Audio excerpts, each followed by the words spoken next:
Ford. Good morning, good afternoon, TGIT. Thank God it is today. We're here live at the 2019 Chicago Auto Show with WOSD Radio, Senior Talk, and the man himself, Rep. LaShawn Ford, who is also a candidate for the mayor of the city of Chicago.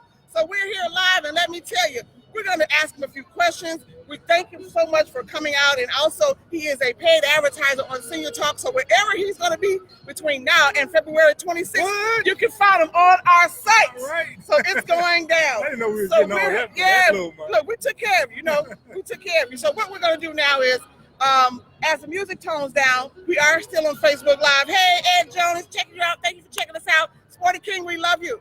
All right, we ready to get this audio live. We here, AG? So, before we get started, first of all, as I mentioned, we want to thank you for taking your time out of your busy schedule. We know you could have been in many places, but you chose to be at the 2019 Chicago Auto Show. And we must say thank you to the Chicago Auto Show for giving us an opportunity to invite candidates out for mayor. I tell you, it does nothing better than we do it here at Senior Talk with Clara Hubbard. So today we have candidate, as I mentioned, LaShawn Ford for the mayor of the city of Chicago. And we're going to just overview some of your key points that you want to get the community to understand more about who you are. And I did my homework too, a little research. Right. First of all, I want to say that you are a man who has already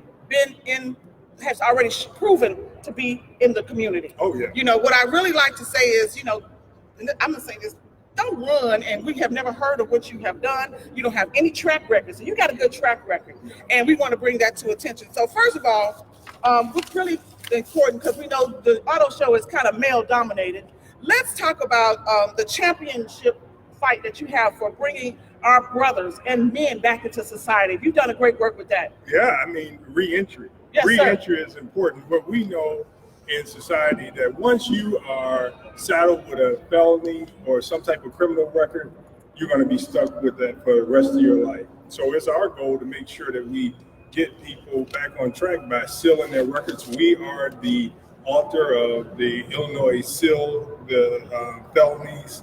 We are the author of Ban the Box.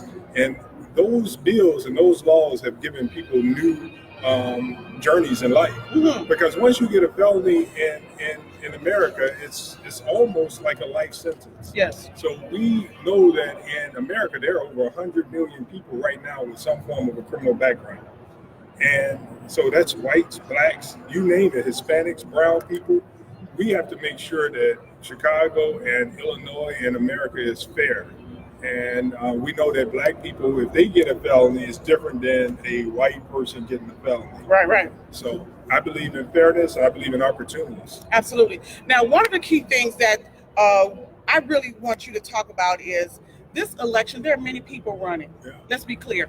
But I want to know your view. How would you, because I think with the 77 neighborhoods that we have, we as citizens have to have some form of partnership with our city government. Right. So how would you institute the communities, and what would that look like after February 26th when you're elected? Well, immediately after I'm elected, we're going to call for a city emergency for Chicago South and West Sides.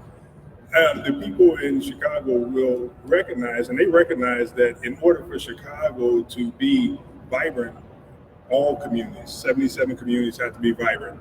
So if the west and south sides of Chicago is vibrant, then all of Chicago is vibrant. It's impossible for a mayor candidate to say that he or she loves Chicago, but they don't have a plan for the south and west sides of Chicago. Mm-hmm. And we know that Daley that's out there, his family proclaimed to love Chicago, but we know that they love parts of Chicago, and that's the financial district. We cannot go back to the days of Daley. We have to move forward, and we have to elect Ford. I'm looking at Fords right here somewhere. I mean, where are the cars? That's right. Line them up. So now, what I really need to take is you have something to build in 2014, and it's called the African American Employment Plan. Please break that down. Well, that bill was brought to me by a community group, Green Acres, Reven Fellows, and Will Birch. We love Reven. Shout out to Reven Fellows. All right, Green Acres.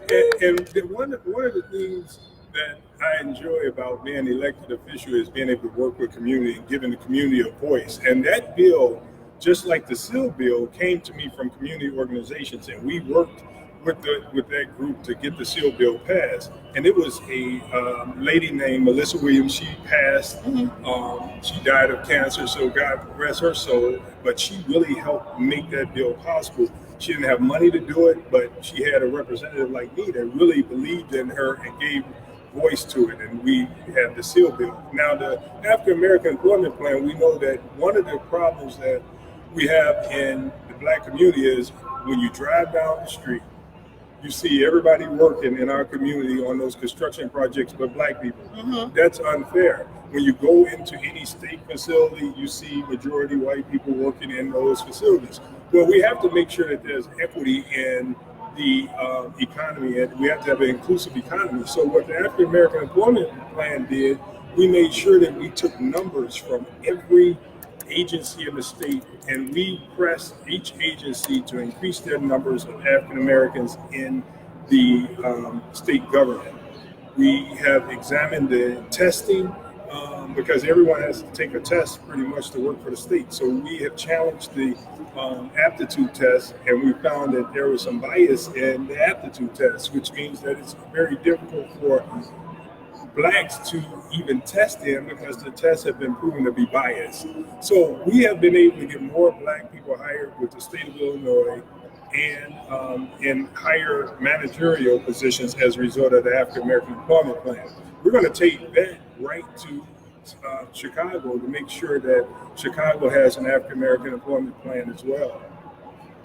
Now, the previous governor, there was something where he cut, oh my God, the child care in the state of Illinois. Oh my God. So, I mean, $33 million. He cut it by $300 million. $300 million. And he lowered the poverty rate to 65%. We fought to get $300 million back in the budget when child care was decimated by Bruce Rauner. So that meant that mothers and fathers could not go to work. That meant that they couldn't go to school. That meant that the children could not be in an environment that was conducive of learning. Not that homes are not conducive to learning, but one thing is factual is that when you have high quality teachers and you have a learning environment, it's better to be in those environments. So Rauner cut that, and we fought to get that back in the budget, and we're very proud that we were able to do that, not just for Chicago, but for the entire state of Illinois. Well, what my passion is, is what seniors, or we call them people getting better with age. Yeah, I'm happy you brought up the seniors because we have a bill right now that we're working on in Springfield to bring the circuit breaker back. The circuit breaker, this was another initiative that was brought to me when I went to, I think WVON had a Christmas party, and one of the seniors called me, not called me, but the senior came and said, "What are you going to do for seniors?" And I asked her, "What do you think we should do?" And she said, "One of the things that's been hurting us is when the state of Illinois took away the circuit breaker so that they could get help with their medicine." Yeah. So we're bringing that back for seniors. And that's critical because there are a lot of communities, and growing up in Austin, that community, there are a lot of people who want to stay in their homes. They want to keep their homes. It would be advisable if they could pass down to their children. So they want to keep their homes, and they are paying still those expenses. Yeah, and so with seniors, we also had the tax freeze for seniors, so that seniors. So you hear some commercials talk about protecting seniors and their tax rate. Well, seniors get a tax freeze anyway, so we don't have to worry about seniors' rate tax bill going up because they get a tax freeze, and depending on their income. So when you hear commercials, those fairy tale commercials saying that they are going to freeze senior taxes, well, I've already done that. Wow. So seniors can get their taxes frozen anyway. Okay, so we're just under 2 weeks. Yes. And we know that. What are the key things you would tell a new voter to consider when they're looking, first-time voter? What would you tell that person? I would tell the voters to, first of all, look at the candidates, do your research, and find out who will protect your interests. You have to vote your interests. I just can't see how anybody that's struggling to go to work every day could vote for a millionaire for their mayor, or anybody that's getting millions of dollars from the business community, or anybody that's getting $1 million from special interests. Daley just got $1 million from Ken Griffin. Now, that's got to be beneficial to him and to Ken Griffin. It's not going to be beneficial to people like the people here at the auto show. It's only going to be beneficial to the people that could give $1 million. Who could give $1 million to a campaign? That's what I'm saying. So that's a whole nother show. But he's got to be protecting those interests. Okay, so in another note, because I know you got a busy schedule, Yes. and we're going to recap it again. If we call or find him somewhere, we'll have his schedule up so you can find him. And thank you, Brother Brandon Cole, comedian on BET and many other things, for saying you got my vote. He put it up Hey, Cole. All right, we appreciate you. So the last thing that we're going to talk about is the city of Chicago and safety. Yes. Where do we start? We start with the police being fair, and you got to eliminate the racism and discrimination in the police department, because what we know is that Black people are targets, and we have to make sure that we get rid of the regressive taxes that's driving people into the underground economy. Yeah. I mean, you have a ticket system that's you park at a meter and your meter expires, and the parking is $8 and your ticket is $100, and if you don't pay it on time, it's $200. Yeah. If I couldn't pay $100, I'm gonna pay $200. Right. Those type of things drive people into bankruptcy, and when you go into bankruptcy, you can't get jobs. You can't continue to go to work because you lose your car. You lose your ability to qualify for work, because most jobs say that you have to have good credit in order to work. So one of the things we'll do is make sure that we have everybody in Chicago a part of the economy. And so not only are we going to, on day one, call for an emergency for the South and West Sides, but we're going to also announce that we're going to build a trade school for manufacturing to connect people to the union so that they can have a real job, not just a minimum wage job. Now, you mentioned you have one of your last things. I really love this, and I'm really in support. There's a website that we're going to be really promoting. It's called RestoreYourVote.org. And Betty Magnus of Push gave me this. Yes. This Restore Your Vote gives ex-offenders and those who are incarcerated a chance to still participate in the voting process. I'm glad you brought that up. Yes, sir. Because people don't know in Illinois, you could vote with a felony. That's a good one that you have, because in Illinois, and even people in Cook County Jail could vote. That's what I'm saying. And they don't know that. Right. And so people walking around with felonies in Chicago and Illinois can vote. Well, what we're going to do is he has to go. We're going to recap somewhere. I'll find you over the course of the week. All right. You will see his schedule. He is on the Senior Talk website, and we'll be announcing as often as we're on the air where people can find you. So much.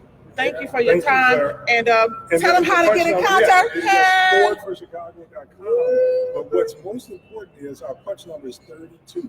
32. And people cannot take these polls literally. The poll numbers will count everybody out, and they will say who they want to win these elections. That's right. So, and early voting has already kicked off, so you can call the Board of Elections to find out where you need to be. But please do not delay. And I must tell everybody, have your ID current. Because the city of Chicago will turn you around, and all the effort you made to be there will be in vain. So God bless you. Thank you. Much success to you. And we're going to take it back now to the Chicago veteran DJ Al Greer. We're here live at the 2019 Chicago Auto Show, Senior Talk with Clara Hubbard and WOSD Radio. We'll be right back.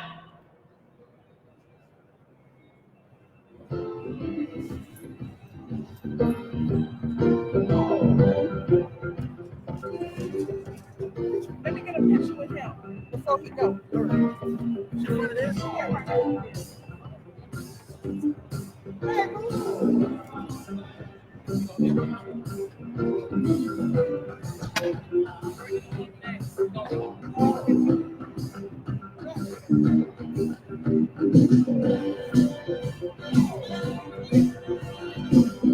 Hey, Yeah, this is very great.